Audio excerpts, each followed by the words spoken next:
Hello friends, this is Anand Pai from Academy in Pursuit of Engineering Excellence. Today we are going to start a series on engineering concepts. And one of the basic engineering concepts we have is vectors. Now, in vectors, first thing or the very useful part of this vector is the concept of unit vector. We can actually use this in a number of engineering applications, okay, with very ease. Today we are going to study what is a unit vector and one of its applications we will see. Okay. Now, what is a vector? Vector is the one that has magnitude and direction. Magnitude represents the quantity, the amount of it. For example, a force, the amount of that quantity is represented by newtons. Similarly, velocity in terms of so many meters per second, displacement in terms of meters, or if you take any or angular velocity in terms of radians per second. So there are a number of vectors which are represented by a magnitude.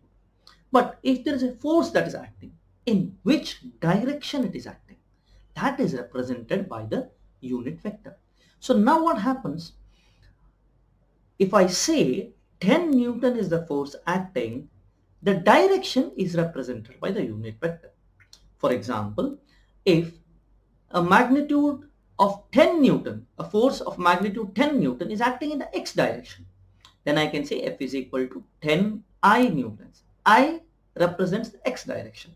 I is the unit vector along x direction. Similarly, J represents the unit vector along y axis and K represents the unit vector along z axis. Now, here we have to keep in mind that unit vector just shows the direction. And to show a direction, we don't need any quantity. Even if you point your finger at one side, you will know the direction. You don't have to, however big the the hand is, it doesn't matter. You point a hand, it shows a direction. Similar way, for a unit vector, the magnitude does not matter at all. It's the only direction. And generally, the magnitude of the unit vector is taken as unity. And keep in mind, it doesn't have any units. That is, unit vector will not have units. Like force. If I say there is a force, some force acting, like we have here, okay, a force acting 10I plus 10J Newton.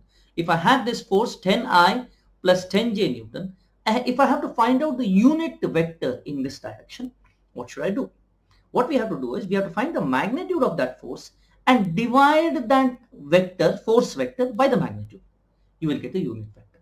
How do you say it's a unit vector? We see the magnitude of it.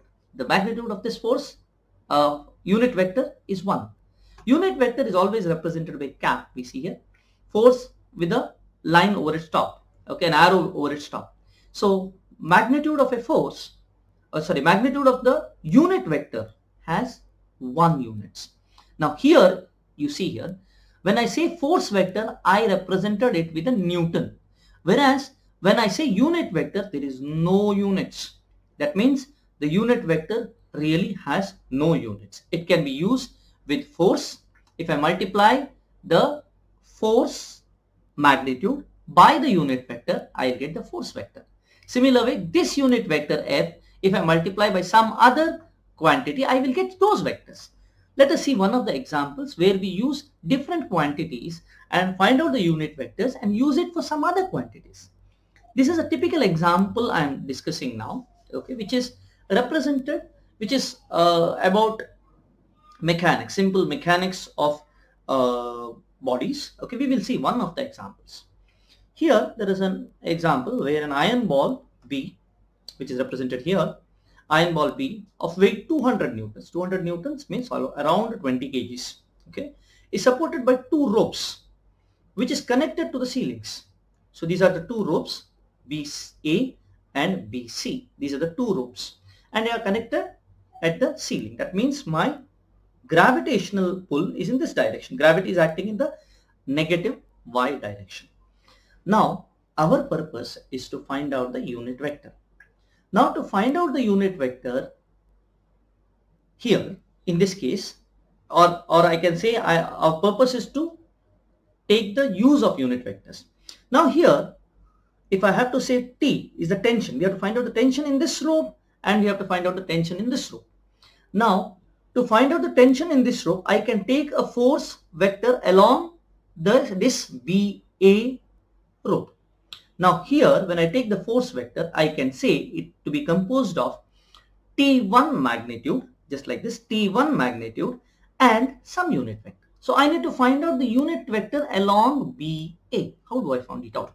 First, find out any vector which is in the direction of BA. And the easiest one is displacement vector. Let us see what is the displacement vector between B and A. Now this displacement vector BA I am representing as minus 1I plus 3j. How did I get?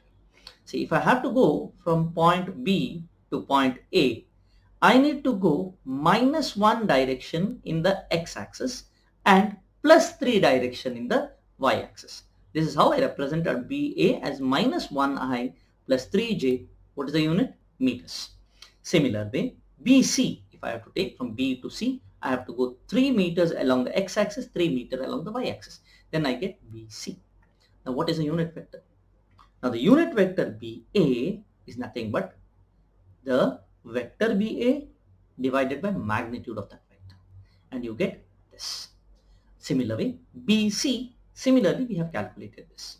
Now as I told you, T1 vector, force vector T1 is T1 magnitude and the unit vector acting along BA. Now you see here, this unit vector we have found out using a displacement vector. But this we are going to use for the force vector. So force magnitude and the force vector, force magnitude and the unit vector gives the force vector. Similarly, I can find out the T2. And what about the weight? Weight is acting in the negative y direction and its magnitude is 200. So it is minus 200 G. Now let us use a force balance. Now force balance here is because it is in equilibrium. So since it is in equilibrium, there is no net force acting in any directions. We can say vectorial addition of T1 plus T2 plus W is equal to 0. So when I have vectorial addition, I can take the coefficients of this. Just imagine this being here, this being here, and this being put here. Now equating the coefficients of I, if I equate the coefficients of I, I'll get minus 0.31623 into T1. That is the coefficient of I. Minus 0.31623 into this one plus 0.7071 T2 is equal to 0. Similar way, the coefficients of Y 0.94868 and 0.7071 along with T1 along with T2, and there is minus 200 J because these are all the coefficients of J, that is equal to 0. When we solve these two equations, we get T1 as 158.11 Newton and T2 as 70.71 Newton.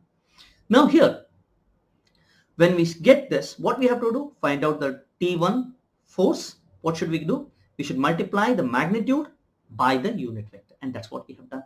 And we have got minus 50I plus 150J. Similar way T2. T2 is plus 50I plus 50J.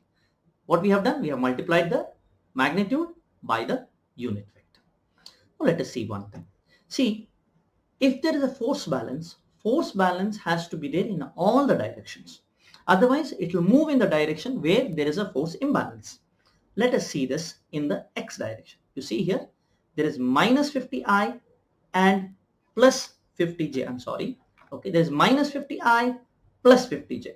Now you see minus 50 and plus 50 goes to 0. So there is in the x direction, there is a force balance. Similarly, let us see in the y direction. You see here 150J and 50. 150 plus 50 makes 200 in the y direction.